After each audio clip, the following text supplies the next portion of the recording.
আপনারা যদি একটু চুপ করেন তাহলে আমি গুটি কয়েক কথা বলবো। আমি ওখান থেকে প্রায় 170 কিলোমিটার দূর থেকে আমি এসেছি এখানে, আমি গুটি কয়েক কথা বলবো। প্রথমত হচ্ছে এই ঘটনাটাকে নিয়ে কেন্দ্র করে মানুষ চাইবে ধর্মীয় উন্মাদনা ছড়ানোর, আমরা সেই ফাঁদে পা দেব না। আমরা দুর্গাপুরের মানুষ, আপনারা যারা দুর্গাপুরে একটা ঐতিহ্য আছে, ইতিহাস আছে, এটা সম্প্রীতির মাটি, ঐক্যের মাটি। এখানে একসাথে আপনারা বিভিন্ন ধর্মের মানুষ, বর্ণের মানুষ, জাতের মানুষ সহাবস্থান দীর্ঘদিন ধরে হয়ে আসছে।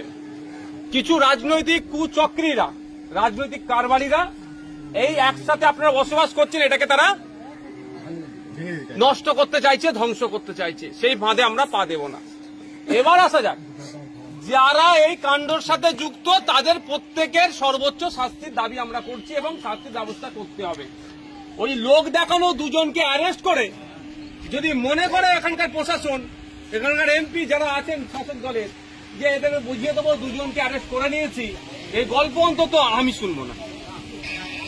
যারা যারা যুক্ত ছিল, ধর্মীয় বিদ্বেষ ছড়ানোর চেষ্টা করেছে, যারা ওখানে বিদ্বেষ ছড়িয়েছে, যাদের কথাতে দুটো জাতের মধ্যে লড়াই যে কোনো টাইম লেগে যেতে পারত, ধর্মীয় স্লোগান বলতে বাধ্য করেছে এবং অকথ্য ভাষায় গালিগালাজ করেছে, যা তুলে নোংরা ভাষায় কথা বলেছে, এখানে কথা বলে শুনলাম যারা আছে এখানে বললো যতটুকু, তাদের বিরুদ্ধে আমরা আমাদের লড়াই আইনত লড়াই, লড়াইটা প্রশাসনকে দিতে হবে।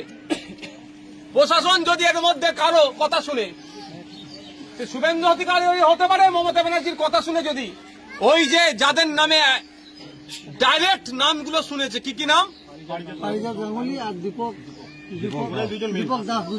পারিজাত গাঙ্গুলি আর দীপক দাস, এফআইআর এ যাদের প্রথম দুজনের নাম আছে তাদের দুজনের মনে হয় একজন এখনো গ্রেফতার, একজন হয়েছে আর একজন হয়নি। যার 1 নম্বরে নাম আছে হয়নি, হয়তো শুভেন্দু অধিকারী মমতা ব্যানার্জির মাধ্যমে ফোন করে বলেছে যে ওটা আমার আদরের ছেলে, ওকে গ্রেফতার করবে না, ওই জন্য হয়তো গ্রেফতার করেনি।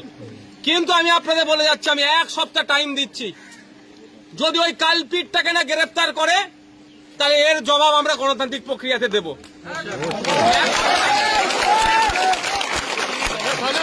আমি 1 সপ্তাহ জন্য টাইম দিচ্ছি, প্রশাসনকে সময় দিতে হবে।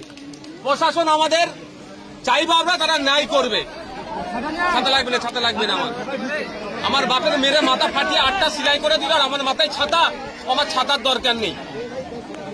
তা আমাদেরকে মাথায় রাখতে হবে, যারা ধর্মীয় উন্মাদনা ছড়িয়ে এলাকার মানুষকে উত্তপ্ত করার চেষ্টা করছে, এই সামাজিক ব্যাধিকে আমরা সমাজের সকল স্তরের মানুষকে নিয়ে প্রতিহত করব। এদের বাংলাতে ঠাঁই দেব না। সম্প্রীতির বাংলা, ঐক্যের বাংলা, এই বাংলাতে যারা সম্প্রীতি বিনষ্ট করার চেষ্টা করবে তাদের বিরুদ্ধে আমরা এক হয়ে লড়াই করব। সে যেই জাতেরই মানুষ হোক না কেন, যেই বর্ণেরই মানুষ হোক না কেন, আমাদের এক পাশাপাশি সব অবস্থানকে যারা নষ্ট করতে চাইছে তাদের বিরুদ্ধে আমরা এক হয়ে লড়াই করব। তাই আমি অনুরোধ করব, কারো পাতা ফাঁদে আপনারা পা দেবেন না। আমরা দেখছি কি কি সেকশন দিয়েছে, আমি আমার উকিলের সাথে কথা বলবো।